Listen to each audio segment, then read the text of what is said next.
Eh, Assalamualaikum warahmatullahi wabarakatuh. Selamat pagi para pemirsa sekalian dimanapun berada.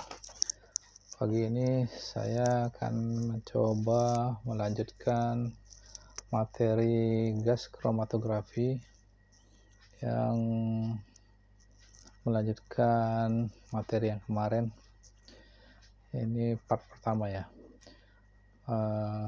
Pada materi ini kita akan mengulang sedikit tentang peralatan gas kromatografi. Itu adalah terdiri atas apa saja ya. Di layar terlihat bahwa gas kromatografi itu memiliki carrier gas, juga ada carrier gas sebagai bahan bakar, itu ada udara atau air, ada hidrogen sebagai bahan bakar kalau menggunakan detektornya FID ya, flame ionisasi detector. Nah, sementara carrier gas yang di sini adalah sebagai kendaraannya yang akan membawa sampel menuju ke kolom ya. Ini adalah kolomnya ya. Oke, ini adalah bagian alat dari gas kromatografi ya secara keseluruhan ya. Oke, di sini juga dari sisi visual yang lain ya. Oke, untuk selanjutnya bisa kita kembali ke ilustrasi peralatan gas kromatografi ya. Ini saya download dari video dari ICOG CSIC ya. Di sini kita belajar tentang peralatannya secara video ya. Oke, kita mulai ya. Oke, ini adalah bagian alat gas kromatografi. Ini seriesnya, mereknya Hewlett Packard ya, dengan series 5890 series 2 ya. Oke, ini terlihat bagian alatnya ya.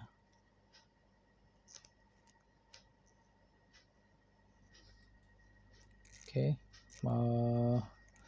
di dalam alat GC itu ada oven ya. Oke, kurang gitu jelas ya. Oke, kita geser dikit.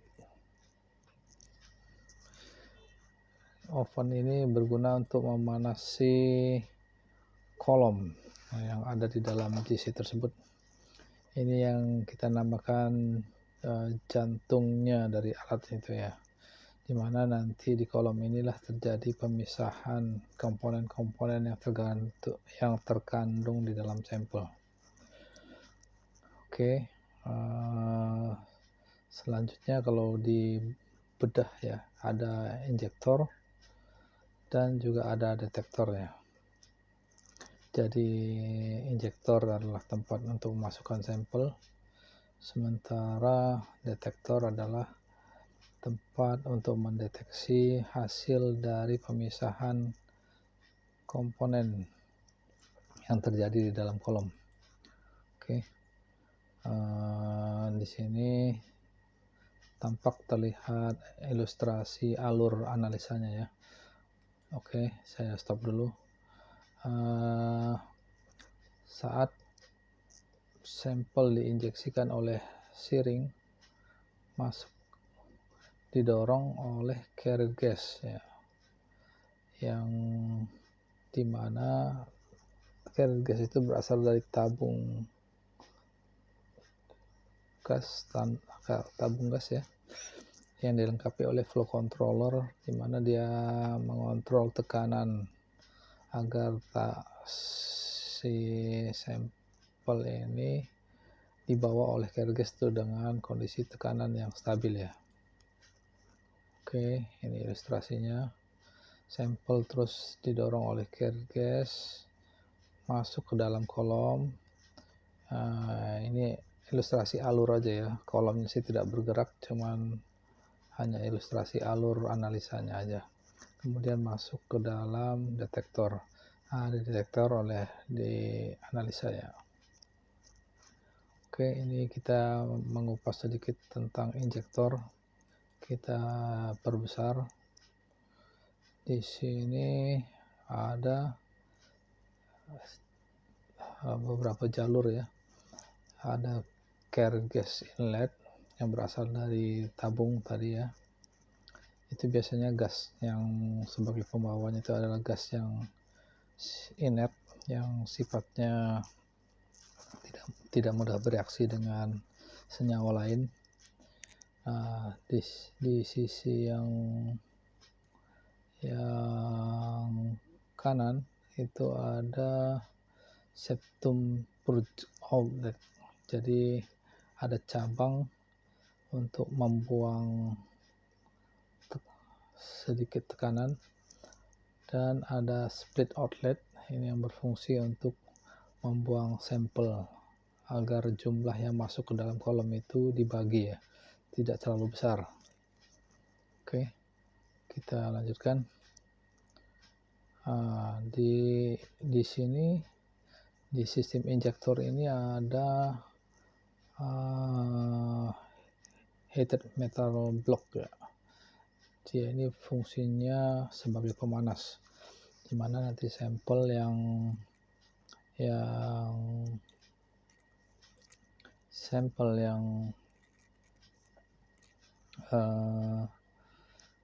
berbentuk liquid akan dipanaskan sehingga menjadi vapor ya.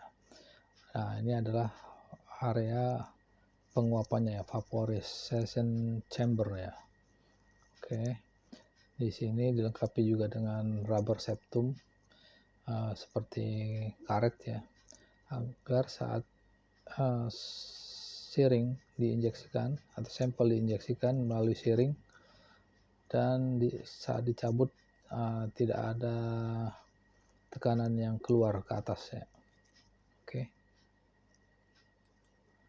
Kemudian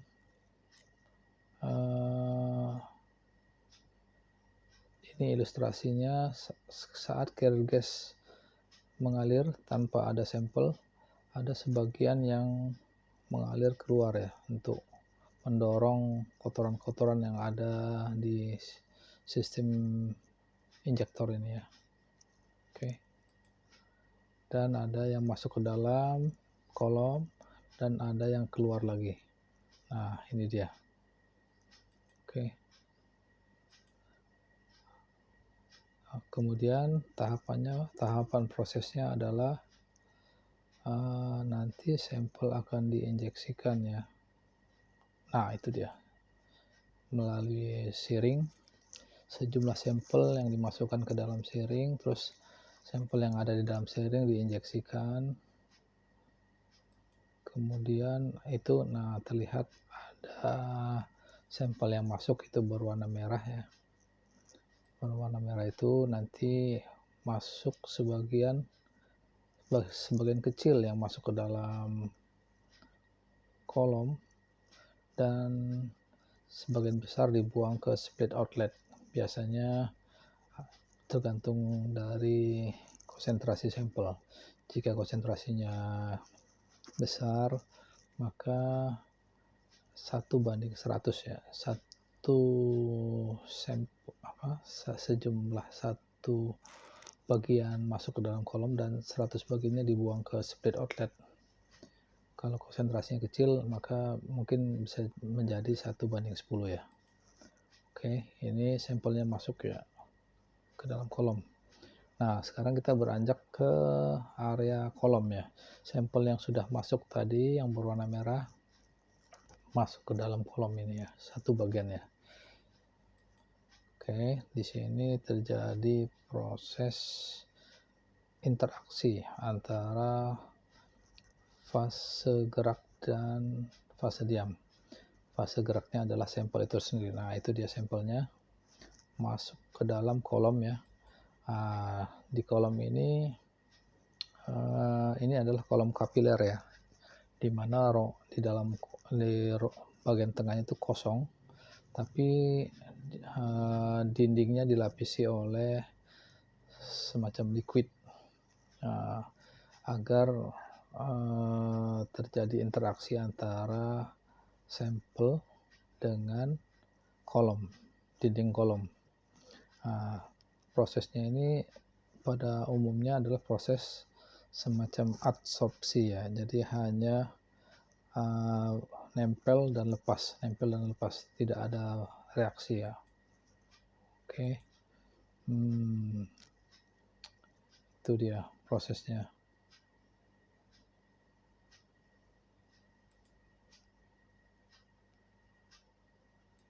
Kita perbesar ya.